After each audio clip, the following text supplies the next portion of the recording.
बिस्मिल्लाहिर्रहमानिर्रहीम। The blank page official में आपको खुशामदीद कहते हैं। अगर आप नए हैं इस चैनल पर तो सब्सक्राइब ज़रूर करिएगा और बेल आइकन को प्रेस करना ना भूलिएगा। It has been 14 months now since the start of Russia Ukraine war. और 14 महीने से लेकर इस जंग की जो शिद्दत है वो कम ज़्यादा होती रहती है, कभी तेज़ हो जाती है, कभी थोड़ी सी धीमी हो जाती है। अच्छा, इस दौरान बहुत सारे मुल्कों ने कोशिशें की कि जंग बंदी करवाई जाए और नॉर्मल सी रीजन के अंदर जो है वो रिटर्न करवाई जाए। कुछ कामयाबियां भी हासिल हुई। मिसाल के तौर पर तुर्की के तैयब एर्दोगान साहब इस जंग के अंदर पड़े थे और उन्होंने मीडिएशन की कोशिश की थी। जंग तो नहीं बंद करा सके, लेकिन कम से कम ये जो वीट का इशू दुनिया में क्रिएट हो रहा था कि जंग की वजह से दुनिया के इन दो बड़े वीट जो एक्सपोर्टर्स हैं उनकी सप्लाई लाइन दुनिया की तरफ जारी रहे, इसको मेक श्योर करवाया था तुर्की वालों ने। तो थोड़ी सी कामयाबी इस हिसाब से एर्दोगान को मिली थी। लेकिन हमारे रीजन में अगर आप देखें तो इंडिया को प्रमोट किया गया, बहुत ज़्यादा प्रमोट किया गया इंडियन मीडिया की जानिब से कि हम तो स्ट्रेटेजिक पार्टनर्स हैं प्यूटिन के। और मोदी अगर बोलेंगे तो मोदी साहब की बात को प्यूटिन कैसे मना कर सकता है? वो तो फौरी तौर पर कहेगा अच्छा पार्टनर आप कहते हैं तो यार ट्रूप्स अपने ना विथड्रॉ करवा लेते हैं, कोई मसला नहीं है, हम ना यूक्रेन से फौज वापस भिजवा देते हैं। इस तरह का एक इंप्रेशन देने की कोशिश की गई इंडियन मीडिया की जानिब से, लेकिन किसी किस्म की कामयाबी नहीं हुई। देखें, कल भी कहा था इंडिया मीडियम फोर्स है। मीडियम फोर्सेस जो होती हैं वो ज़्यादा इस तरह के जो बड़े मुद्दे होते हैं उसमें सिग्निफिकेंट रोल प्ले नहीं कर सकती, मेजर फोर्सेस कर सकती हैं। जो मेजर पावर्स होती है ना, चाइना, अमेरिका, ये कोई बड़ा रोल प्ले कर सकते हैं। मीडियम पावर्स का यहाँ पर कोई काम नहीं है। तो इंडिया ने कोशिशें बहरहाल ज़रूर की, लेकिन मेरी पर्सनल ऑब्जर्वेशन ये है, मेरा पर्सनल नुक्ता नज़र ये है कि ये जंग जितना ज़्यादा ड्रैग होती जाएगी इंडिया को उतना फ़ायदा है। तो इंडिया जेन्युइनली कभी भी कोशिश नहीं करेगा कि ये जंग रुके। इसकी वजह पता है क्या है? इतना सस्ता ऑयल कहाँ से मिलेगा भाई? 50% डिस्काउंट, ये तो फ्री माले मुफ्त दिले बेरहम। ऊपर से रशिया से ऑयल लेके उसको रिफाइन करके री एक्सपोर्ट करके डॉलर कमा रहे हैं यूरोपियन कंट्रीज से। 5 गुना इंडिया की परचेजिंग बढ़ गई थी रशिया की, ये जो जंग शुरू हुई ना 5 गुना।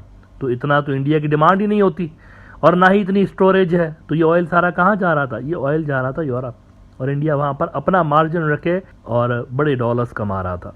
तो इंडिया को तो फ़ायदा हुआ है रशिया यूक्रेन वॉर के अंदर। इंडिया ने इसमें अपना मफाद ढूंढने की कोशिश की, जो कि बहुत ही ज़्यादा मेरे ख्याल से बड़ी अफसोस की बात है कि इंसान मर रहे हैं, जंगें चल रही हैं वहाँ पर, और यहाँ इनको फ़ायदे की लगी हुई कि फ़ायदा हासिल करें इसमें से भी। और उन्होंने देखें, it is on the record, 5 Guna India ने ज़्यादा इम्पोर्ट की है जब से जंग शुरू हुई है। पहले नहीं करते थे, 5 गुना ज़्यादा इन्होंने इम्पोर्ट कर दी। और इसीलिए मैं समझता हूँ कि ये उनके मफाद में है कि ये जंग चलती रहे और डिस्काउंटेड ऑयल मिलता रहे और काम चलता रहे।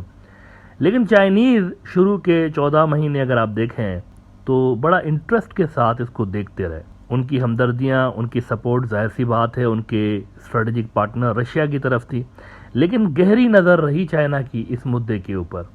और कहा जाता है कि इन्वेजन जब हुई थी यूक्रेन की तो उससे कुछ ही हफ्ते पहले प्यूटिन वाज इन चाइना। तो चाइनीज़ के साथ कहा जाता है कि डेफिनेटली चाइनीज़ को पता होगा पहले से ही कि ये कब इन्वेजन करने जा रहे हैं और क्या। इन्होंने कहते हैं कि ये मिलके जो है ना खेल रहे होते हैं, तो शायद इनको पता होगा चाइनीज़ को। अच्छा, 14 महीने के बाद अप्रैल के आखिरी दिनों के अंदर एक दिन अचानक से क्या होता है कि कीव के अंदर, ये जो यूक्रेन का कैपिटल है, फ़ोन की घंटी बजती है प्रेसिडेंशियल पैलेस के अंदर। ज़ेलेंस्की फ़ोन उठाता है और दूसरी तरफ से कौन था? Xi Jinping. शी जिनपिंग ने पहली मर्तबा गुज़िश्ता महीने, अभी चंद रोज़ पहले, पहली मर्तबा ज़ेलेंस्की को कॉल की।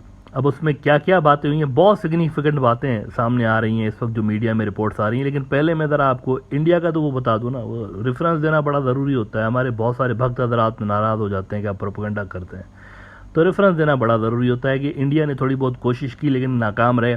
जयशंकर की स्टेटमेंट आपको दिखा देता हूँ, NDTV में उन्होंने कहा है कि India tried to help out in Russia Ukraine conflict as Jaishankar spoke on the Russia-Ukraine conflict and said that India has been trying to help out in the situation.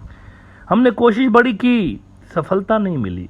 अब ये अगेन प्रूव करता है कि ये medium force है, इनको किसी ने सीरियसली नहीं लिया। वो कहते हैं the fact is in different ways we have tried to help out since the start of the conflict. In fact, Prime Minister Modi has been among the leaders in frequent touch with President Putin and Zelensky. पता नहीं क्या बातें करते हैं उनके साथ, समझ में नहीं आ रही। अगर ये फ्रीक्वेंटली टच में हैं, बहुत ज़्यादा कोशिश भी कर रहे हैं, तो रिजल्ट 0/0 क्यों आया हुआ है? सोचने की बात है। जंग पे तो कोई असर नहीं पड़ा, हो तो एज़ जारी रही है, लेकिन ये कह रहे हैं तो फ्रीक्वेंटली दोनों के साथ टच में रहे। और जयशंकर कहते हैं I have been in touch with my counterparts, ये भी उनके साथ, इनके जो काउंटर पार्ट्स हैं रशिया और यूक्रेन के, उनके साथ ये भी टच में। तो क्या गाने सुनाते हैं उनको या क्या करते हैं, खुदा जाने, समझ में नहीं आ रहा, क्योंकि ग्राउंड पे कुछ होता हुआ नज़र नहीं आ रहा, ना ही कोई बहुत बड़ा ब्रेक थ्रू, ना ही कुछ बहुत बड़े को तो छोड़ देना, छोटा सा ब्रेक थ्रू भी नज़र। अच्छा देखेंगे, टर्की का एर्दोगान साहब जो है वही कम से कम ये जो वीट वाली डील थी वो तो करवाने में कामयाब हो गया, कुछ तो नज़र आया कि तुर्की बीच में पड़ा, तो कुछ तो तुर्की ने करके दिखाया ना। इंडिया ने कुछ भी नहीं करके दिखाया रशिया यूक्रेन जंग के अंदर। और कहने को तो भक्त हजरात कहते हैं कि we are the vishwa guru और we are the major power, but the results are opposite. You see, results बता रहे हैं कि इंडिया मीडियम फोर्स है। मैं इनको स्मॉलर फोर्स कंसीडर नहीं, मीडियम फोर्स है, मीडियम फोर्स। और मीडियम फोर्स बड़ा इम्पैक्ट नहीं डाल रही होती। अच्छा, शी जिनपिंग ने क्या बात की है? शी जिनपिंग ने कुछ ऐसा ऑफर कर दिया है ज़ेलेंस्की को जिससे उम्मीदें बढ़ गई हैं।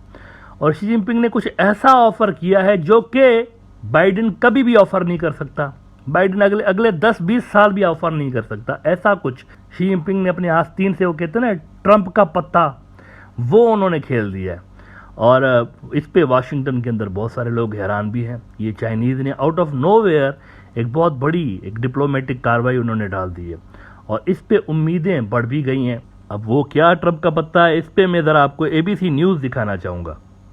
ABC न्यूज़ ने कल खबर लगाई है कि China is making its move in Ukraine and the US has no chance of matching it. 14 महीने बड़ा इंटरेस्ट के साथ ये जंग देखने के बाद चाइनीज़ ने अपने पत्ते शो कर दिए, शो कर रहे हैं स्लोली। वो कह रहे हैं कि it is clear from the content of the conversation released afterwards by both sides that Xi has offered something that he knows the United State can not offer. Xi Jinping ने कुछ ऐसा दे दिया है उनको, ज़ेलेंस्की को, जो कि America नहीं दे सकता। Based on the statements bye both sides the conversation was in 2 parts. तो पहला तो वही था कि भाई अफसोस हुआ, जंगें नहीं होनी चाहिए, और वो जो रवायती बातें जैसे मोदी साहब भी करते रहते हैं, जो कि ऐसा ही होती हैं, मतलब खामखा ऐसे ही नो दिखाने के लिए कि चलें हमें भी अफसोस है, ये सारा कुछ रवायती जो डायलॉग्स होते हैं। लेकिन जो आखिरी हिस्सा था ना शी जिनपिंग की कॉल का, आखिरी हिस्से में शी जिनपिंग ने एक बहुत बड़ी बात कर दी। फौरी तौर पर ज़ेलेंस्की ने उस चीज़ को एक्सेप्ट भी कर लिया जो कि प्रपोजल शी जिनपिंग ने दिया है। पहले ही बॉल पे कहते हैं ना सिक्सर मारा है उसने, शी जिनपिंग ने। और नज़र आ रहा है साफ तौर पर कि चाइना मीन्स बिजनेस। और वो यहाँ पर ऐसे ही बात, हवा में बात नहीं कर रहे कि देखें ये ना जंगों का युग नहीं है। मोदी साहब इस तरह से मेडिएशन करवा रहे थे, पता है आपको, फ़ोन करके उनको समझा रहे थे, मित्रों ये जंगों का युग नहीं है, ये जंगों का ये ज़माना गया जंगों का, यार ये जंगों का नहीं, तो छोड़ दो जंगों को। इस तरह समझाने की कोशिश कर रहे थे। और उधर से पुतिन भी ओके भाई साहब, ओके जी, हाँ, वेरी गुड, मतलब 0/0 रिजल्ट। लेकिन यहाँ पे देखें क्या हो रहा है। उन्होंने पता है क्या किया है चाइनीज़ ने? शी जिनपिंग ने कहा इनको, ज़ेलेंस्की को, बल्कि मैं आपको ABC न्यूज़ दिखा दूँ, रेफरेंस देखें, बड़ा ज़रूरी होता है ना रेफरेंस। आप में से कोई अगर चेक करना चाहे तो डिटेल में जाके पढ़ ले वहाँ पे स्टोरी को। ABC न्यूज़ कहता है कि but the real significance of the call came in something Xi said towards the end. आखिर में उसने जो है ना अपना वो ट्रंप का पत्ता खेला है। ही mentioned almost as if in passing that he wanted to send diplomatic envoy to both Kyiv and Moscow to try to bring an end to the war।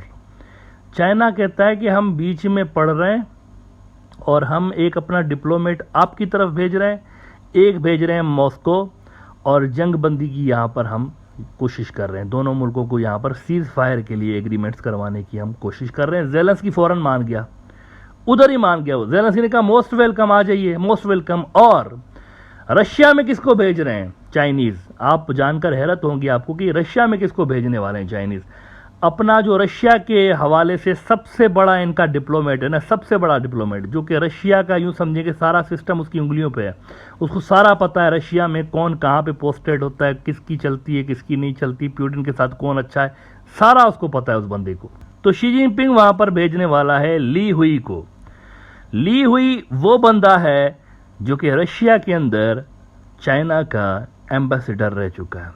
उसको जंगबंदी के लिए एक ऑफिशियल डिप्लोमेट के तौर पर चाइना भेजने वाला है। नाउ ये वो चीज़ है असल में जो कि न अमेरिका इनको ऑफर कर सकता है, ना कोई और यूरोपियन फोर्स, क्योंकि ली हुई की बात पुतिन संजीदगी से सुन सकता है और उस पर वो गौर भी कर सकता है, उसको कंसीडर भी कर सकता है। चाइना की पोजीशन बड़ी मजबूत है रशिया के अंदर, इतना कोई मुल्क उनके सिस्टम में मजबूत नहीं जितने चाइनीज़ हैं, तो वहां पर चांसेस ब्राइट हैं। और जेलेंस्की तो पहले से ही मान गया हुआ है। जेलेंस्की ने तो उधर ही फोन पे उसने कहा कि एक्सेप्टेड, भेजो अपना बंदा, हम बात करते हैं उसके साथ। तो यहां पर एक ज़बरदस्त किस्म की शुरुआत बीजिंग ने कर दी है जंगबंदी के हवाले से, और उन्होंने जो है वो एक बड़ा प्रॉमिसिंग स्टार्ट जिसको कहते हैं ना जंगबंदी के हवाले से वो दिखाया है दुनिया को। अब उम्मीद कर सकते हैं कि ये जो डिप्लोमेट्स भेज रहे हैं दोनों मुल्कों के अंदर, ये अपना काम दिखाएंगे और ये जो सीज़ फायर है इसके बारे में जल्द खबरें हमें सुनने को मिल सकती हैं। ये जो कॉन्फ्लिक्ट है इसको रिजॉल्व होने में थोड़ा सा टाइम लगेगा, इतना जल्दी रातों रात नहीं हो सकता, इसको थोड़ा सा टाइम लगेगा, लेकिन कम से कम जंग बंद करके टेबल पे तो बैठे दोनों। सबसे इंपॉर्टेंट बात तो ये है ना, इस वक्त जंग बंद करके टेबल पे बैठे, बाकी की चीज़ें रिजॉल्व हो जाएंगी। जब आप टेबल पे बैठते हैं ना, ईरान और सऊदी के कॉन्फ्लिक्ट कैसे रिजॉल्व हो गए, जब आप बैठते हैं ना तो मसाइल का हल निकल जाता है, खुद ही निकलता है। मतलब खुद ही टेबल पे, इसीलिए कहते हैं ना आखिर में अगर जंग भी चल रही होती है ना तो आखिरी फैसला टॉक्स के जरिए हो रहा होता है। तो यहाँ पर टेबल पर दोनों को लाने के लिए चाइना ने बड़ी ज़बरदस्त शुरुआत कर दी है और उम्मीद कर सकते हैं कि जल्द इस हवाले से अच्छी खुशखबरी दुनिया को सुनने को मिल सकती है।